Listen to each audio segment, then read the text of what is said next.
have the extra outlets because this is also your office, and you are up at $100,000 like that. But it's also your office. It also hauls your cattle, and it's how you get back and forth to your job at -40 on a terrible lease road for 6 or 8 months of the year. And for Justin Trudeau and the downtown Liberals of Toronto and the people who exist in the Ottawa-Montreal bubble, that's a luxury vehicle. It's a necessity. Yeah. It's a workplace here in Alberta. And now these people who already pay enormous taxes and carbon taxes in that nice new pickup truck, now they have to pay a luxury tax to a bunch of people who have the audacity, like Chrystia Freeland, to take a jet to her location and then send her private limo up the road to pick her up for 3 hours.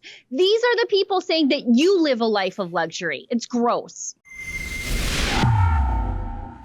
I can see why, the Trudeau Liberals would see this amongst their Laurentian elite urban base as, and there you go. There you got a brand new Audi there. And people going, that's right. Tax the rich, man. If someone can afford a Porsche or an Audi R8 or a Ferrari or a Lamborghini, they can surely afford a little extra bit of tax.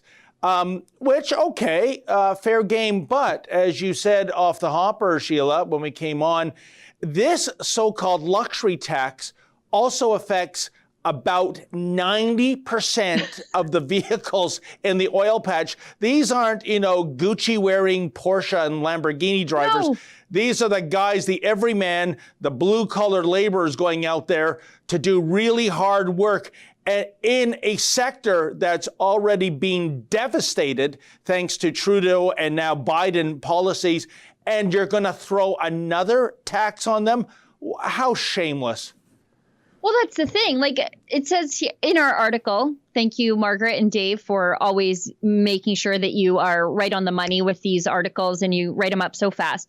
But it says the Trudeau Liberals have launched consultations to design a proposed luxury tax, which would apply to the purchase of new luxury cars and aircraft with a retail sale price of over $100,000 and new boats over $250,000. Explaining that the impact of the COVID recession, well, it was a COVID recession because they closed our businesses, but has been very uneven. The federal government states that it's fair today to ask those Canadians who can afford to buy luxury goods to contribute a little bit more. The tax would be calculated at the lesser of 20% of the value above these thresholds, $100,000 for cars and aircraft, $250,000 for boats, or 10% of the full value of the luxury car, boat, or aircraft. And it's proposed to come into force January 1st, 2022. If anybody knows anything about a blue-collar pickup truck, you get yourself, I'm not doing an ad for Dodge here, but you get a Dodge Longhorn. The only reason I know is because there have been a series of them sitting in my driveway for the last 10 or so years. And, you get a Longhorn, you get it, maybe it's a dually. Now you need new tires because you have to take it out onto a lease. You drive really junky lease roads. You need to get a lift kit because you need to haul a trailer with it. You need to get rock guarded on it.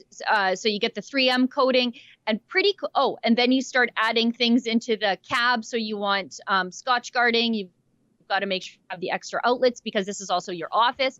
And you are up at $100,000 like that. But it's also your office. It also hauls your cattle, and it's how you get back and forth to your job at -40 on a terrible lease road for 6 or 8 months of the year. And for Justin Trudeau and the downtown Liberals of Toronto and the people who exist in the Ottawa-Montreal bubble, that's a luxury vehicle. It's a necessity. Yeah. It's a workplace here in Alberta. And now these people who already pay enormous taxes and carbon taxes in that nice new pickup truck, now they have to pay a luxury tax to a bunch of people who have the audacity, like Chrystia Freeland, to take a jet to her location and then send her private limo up the road to pick her up for 3 hours. These are the people saying that you live a life of luxury. It's gross. It is. And, I'm sure, Sheila, if we're looking at a Ford F-350, a GMC Super Duty pickup truck, these are all six figures off the lot. Easy. Yep. And, Easy. And you know what? I think wouldn't it be great going forward if the media, instead of showing European luxury sports cars, instead uses the photo a Ford F-350 or one of your Ram pickup trucks that you were speaking of?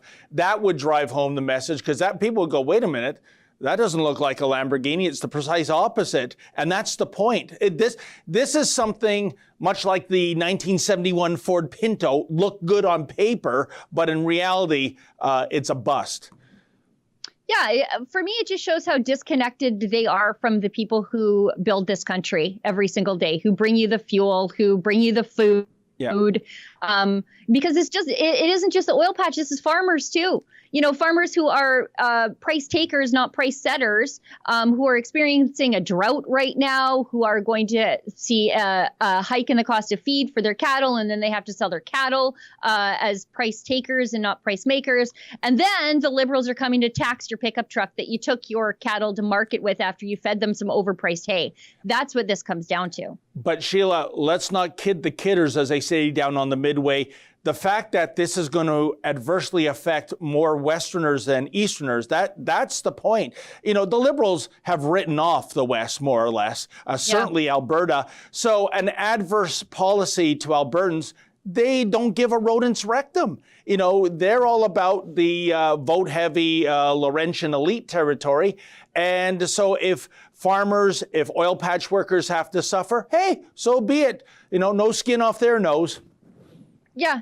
I mean, we could all just haul our cattle to market in a Prius or on an electric bicycle. And if it affects the construction workers working on Bombardier projects, well, the Liberals would just hand them more money on the front side in the form of bailouts and subsidies to Bombardier and SNC Lavalin. This doesn't bother any of their friends, so they just don't care. Hi, that was a clip from our Rebel Daily live stream. It's hosted Monday, Wednesday, and Friday by the big boss man, Ezra Levant, and Tuesdays and Thursdays by me, Sheila Gunn Reid, and my good friend, David Menzies. On the live stream, we talk about the news of the day, we show some videos, and we interact with our viewers at home. We stream at 12 noon Eastern, 10 Mountain. You can find us on YouTube, Rumble, Super U, and Odyssey.